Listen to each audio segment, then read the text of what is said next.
Hello everyone, welcome back to our channel. তো যুবসাথী প্রকল্পে তোমরা কিন্তু প্রচুর ভুল করছো এবং একবার যদি ভুল হয়ে যায় তাহলে কিন্তু আর টাকা পাবে না এবং তোমাদের মধ্যে অনেক কনফিউশনও রয়েছে। তো চলো আজকের এই ভিডিওতে তোমাদের সব রকম কনফিউশন দূর করে দেবো, ধীরে সুস্থে ভালো করে বুঝে তারপরে ফর্ম ফিল আপ করো, ঠিক আছে? সবার প্রথম ভুল তোমরা যেটা করছো, যে তোমরা দেখো সবার প্রথমে এই যে এখানে যে ছবিটা রয়েছে, তোমরা কি করছো, ছবি তো লাগাচ্ছ কিন্তু ছবির ওপরে কোনো সই করছো না। ছবির ওপরে অবশ্যই সই করবে, কিন্তু কিভাবে সই করবে, সইটা যেন এইরকম থাকে। ধরো তুমি ছবির এই যে এখান থেকে, ভালো করে আশা করি বুঝতে পারছো তোমরা, এইখান থেকে সই আরম্ভ করলে, ধরো আমি যদি নিজের নামটা লিখি আর কি, এরকম ভাবে লিখি, সই করি, যদি আমি এরকম ভাবে যদি সই করি করতে করতে আমার সইটা যেন ঠিক এই জায়গাটায় আসে, মানে বাইরে যেন আসে। বোঝাতে পারলাম? আমি আবারও বলছি তোমাদের, ছবির ওপর থেকে, ধরো তুমি এখান থেকে স্টার্ট করলে তোমার নাম বা সই করা, এখান থেকে যখন তুমি সই করা শুরু করলে, সইটা যেন তোমার নিচ পর্যন্ত আসে, মানে একদম যেন ফর্মের সাথে যেন এখানে এসে যেন শেষ হয়, ঠিক আছে? শুধুমাত্র ছবির ওপরের টুকুর মধ্যে যেন না থাকে। ছবির ওপর থেকে স্টার্ট করবে এবং ফর্মে এসে শেষ করবে। কি বললাম, বোঝা গেল? আশা করি তোমরা বুঝতে পেরেছো। এইবার দেখো, তারপরে আর তোমাদের কি করতে হবে, আর যেটা করতে হবে সেটা হচ্ছে আধার কার্ডের নম্বর। এই যে দেখতে পাচ্ছ আধার কার্ড নম্বর, তোমাদের আধার কার্ড নম্বর যেন সঠিকভাবে তোমরা দাও, প্রথম কাজ এটা। এবং তারপরে দেখো রয়েছে বেনিফিশিয়ারি নেম, মানে তোমার নিজের নাম লিখবে, কিন্তু তুমি কোন নাম লিখবে? অনেক মেয়ের বিয়ে হয়ে যায়, বিয়ে হয়ে যাওয়ার পরে তাদের যে পদবি থাকে সেটা চেঞ্জ হয়, তাই না? তো এখানে দেখো কি বলেছে, as in MP or equivalent exam, মানে যে মাধ্যমিকের তোমার যে অ্যাডমিট কার্ড রয়েছে, সেই অ্যাডমিট কার্ডে তোমার যে নাম আছে, সেই যে স্পেলিং আছে, ঠিক সেম সেইটাই তোমরা কিন্তু এখানে লিখবে। ক্লিয়ার? আচ্ছা, এরপরে তোমার এখানে দেখো রয়েছে mobile number link with bank account. তুমি এখানে কোন মোবাইল নাম্বারটা দেবে? তোমরা এখানে যে ভুলটা করছো অনেকে, যে আধার কার্ডের যে মোবাইল নাম্বারটা রয়েছে তোমরা সেটা এখানে দিয়ে দিচ্ছ না। এখানে যেটা বলেছে ভালো করে বোঝো, মোবাইল নাম্বার ব্যাংক অ্যাকাউন্টের সাথে লিঙ্ক যুক্ত, অর্থাৎ তুমি যে ব্যাংকের অ্যাকাউন্টটা দেবে, মানে ব্যাংকের যে পাসবুকের জেরক্সটা দেবে, সেই ব্যাংক অ্যাকাউন্টের সাথে যে মোবাইল নম্বর লিঙ্ক আছে সেই মোবাইল নাম্বারটা তোমার কিন্তু এখানে ফিল করতে হবে। আশা করি বুঝতে পেরেছো। এবার তোমার যদি কোনো রকম ইমেল আইডি থাকে তুমি কিন্তু এখানে দিতে পারো ইমেল আইডি, ঠিক আছে?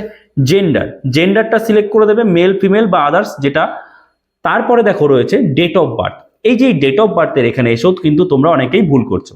কেউ আধার কার্ডের ডেট অফ বার্থ দিচ্ছে, মানে কারোর ভুল আছে, কারোর মাধ্যমিকের অ্যাডমিট কার্ডে একরকম ডেট অফ বার্থ, আবার আধার কার্ডে একরকম ডেট অফ বার্থ। তো তোমরা কোনটা দেবে? তোমরা মাধ্যমিকের অ্যাডমিটে যে ডেট অফ বার্থ আছে তোমাদের, ঠিক সেই ডেট অফ বার্থটাই কিন্তু তোমরা এখানে ফিল করবে। কি বললাম, বুঝতে পারলে?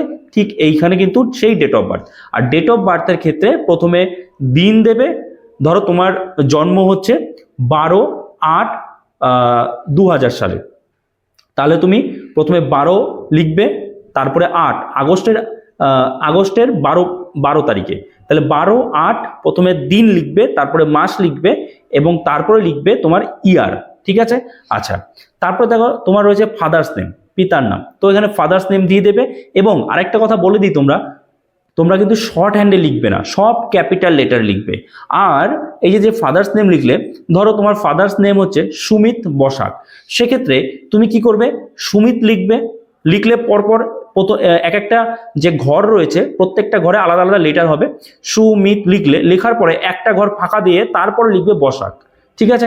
আচ্ছা, তারপরে মাদার্স নেম ঠিক একইভাবে লিখবে।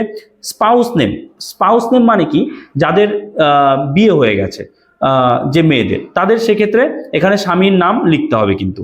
আচ্ছা, তারপরে ক্যাটাগরি দেখো রয়েছে এখানে কি, ক্যাটাগরি এখানে কি রয়েছে, ইফ নট জেনারেল, যদি তুমি জেনারেল না হয়ে এসসি এসটি ওবিসি হও তাহলেই এইখানটায় তোমাকে ফিল আপ করতে হবে।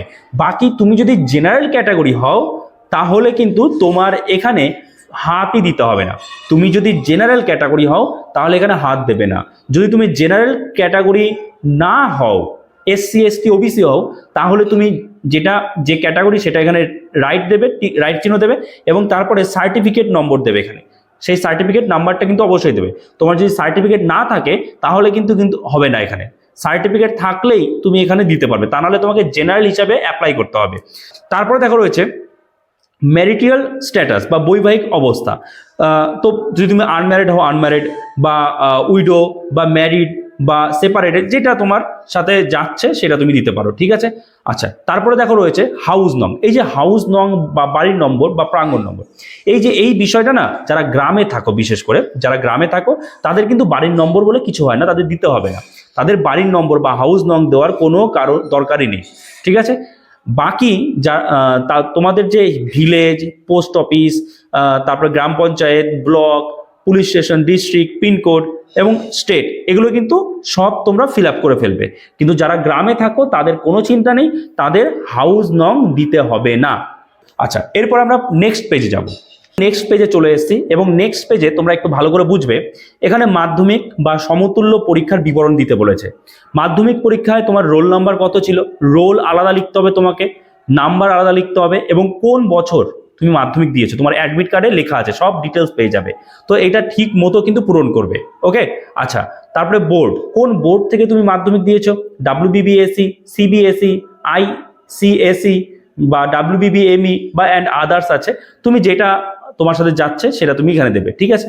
আচ্ছা, তারপরে এডুকেশনাল কোয়ালিফিকেশন, হাইয়েস্ট শিক্ষাগত যোগ্যতা, শিক্ষাগত যোগ্যতা সর্বোচ্চ, তুমি তোমার যে সর্বোচ্চ শিক্ষাগত যোগ্যতা তুমি সেটা দেবে।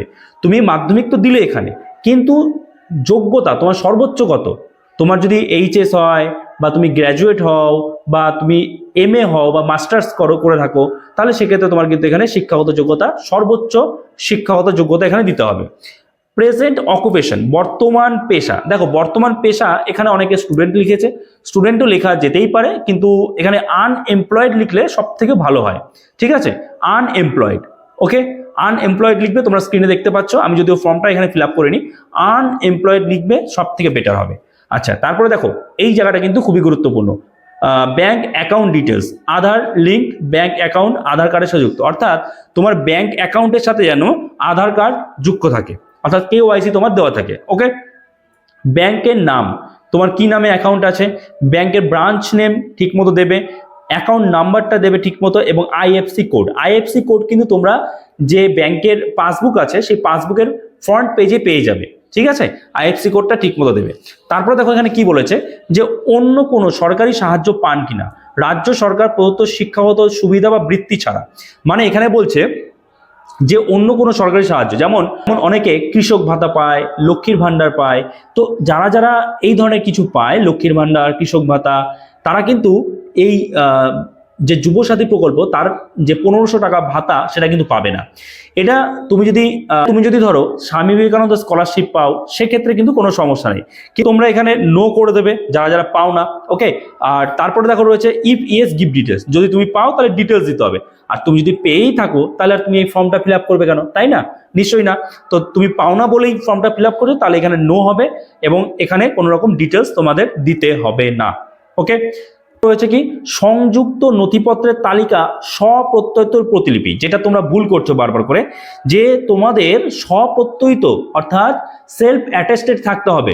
তুমি যে এই যেগুলো দেবে, মাধ্যমিকের যে অ্যাডমিট কার্ড, মাধ্যমিকের সার্টিফিকেট, তারপরে বা মার্কশিটও দিতে পারো, তারপরে আধার কার্ড, ভোটার কার্ড এবং ব্যাংকের যে পাসবুক তার ফ্রন্ট পেজ বা ফার্স্ট পেজের যে জেরক্স কপি, এবং তারপরে copy of SC ST OBC card যদি তুমি থাকো, মানে তোমার যদি SC ST OBC থাকে তার জেরক্স দিতে হবে।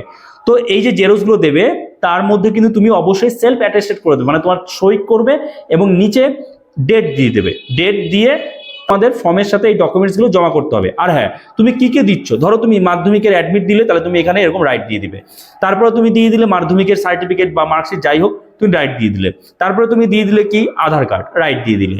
আবার এরপরে দিলে ভোটার কার্ড, রাইট দিয়ে দিলে। যা যা দিচ্ছ সব এরকম রাইট চিহ্ন দিয়ে দেবে। ক্লিয়ার? আশা করি বুঝতে পেরেছো। আচ্ছা, তারপরে দেখো তোমার এখানে আর কি করতে হবে, তারপরে তোমার এখানে একটা সই করতে হবে, এই সিগনেচার অফ দ্য অ্যাপ্লিকেন্ট, দেখতে পাচ্ছ, আশা করছি দেখতে পাচ্ছ, সই করতে হবে এখানে, আর এখানে তোমার ডেট দিতে হবে, ঠিক আছে। আর এদিকে তোমার অ্যাপ্লিকেশন অন ডেট, এই ডেটটাও তুমি দিয়ে দেবে, মোবাইল নাম্বার দিয়ে দেবে এবং আধার কার্ডের নাম্বারটাও কিন্তু তোমরা এখানে দিয়ে দেবে, ঠিক আছে। পরে তোমাদের কি করবে, তোমাদের কিন্তু যেখানে তুমি ফর্মটা জমা করবে সেখান থেকে কিন্তু তোমাদের এই অংশটুকু মানে কেটে তোমাকে দিয়ে দেবে, এটাই কিন্তু তোমার রিসিপ্ট কপি, ওকে। সো আশা করি তোমরা বুঝতে পেরেছো। তো এই ছিল যুবসাথী প্রকল্পের একদম নির্ভুলভাবে ফর্ম ফিল আপ। যদি এরপরও তোমাদের কোনো কনফিউশন থাকে তোমরা কমেন্টস করতে পারো, আমি নিশ্চয়ই তার রিপ্লাই দেবো। ওকে, তো চলো দেখা হচ্ছে নতুন কোনো ভিডিওতে, সবাই ভালো থেকো।